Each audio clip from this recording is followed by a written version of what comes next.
Hi అండి, నమస్తే. నేను మీ లక్ష్మి. అందరూ ఎలా ఉన్నారు? బాగున్నారనుకుంటున్నా. Welcome back Rambabu Shastri kitchen. ఈరోజు వచ్చి నేను హోమ్ మేడ్ పన్నీర్ అండి, ఇంట్లో పన్నీర్ ప్రిపేర్ చేయడం ఎలా చూపిస్తాను. ప్రిపరేషన్లోకి వెళ్దాం.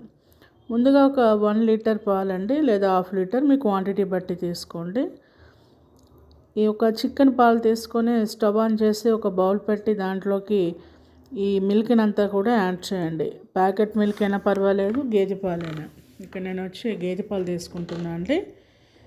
ఇవన్నీ కూడా ఒక పొంగు వచ్చేంత వరకు కూడా పొంగించి ఒకసారి బాగా మరిగించండి. ఈ మరుగుతున్న పాలల్లోని 1 లీటర్ పాలకి 1 నిమ్మకాయ రసాన్ని తీసుకొని గింజలు లేకుండా పిండి మరుగుతున్న పాలల్లో వేయండి.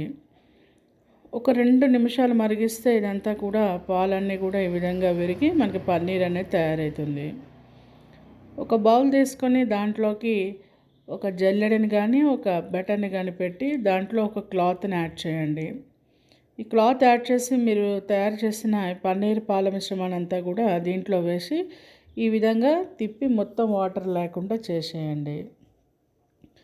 ఇలా వాటర్ అంతా కూడా తీసేసిన ఈ పన్నీర్ అంతటిని కూడా ఏదైనా ఒక బరువైన వస్తువు, ఒక రాయి కానీ లేదా డబ్బా కానీ ఏదైనా సరే, మీకు ఏదైతే డిజైన్ కావాలో ఆ డిజైన్ ప్యాటర్న్లోకి దీన్ని ఈ విధంగా పెట్టి ప్రెస్ చేసి ఉంచండి. ఒక 3-4 అవర్స్ తర్వాత కానీ మనం ఓపెన్ చేసినట్టయితే ఇగో మనకి ఈ విధంగా పన్నీర్ అంతా కూడా రెడీ అవుతుంది.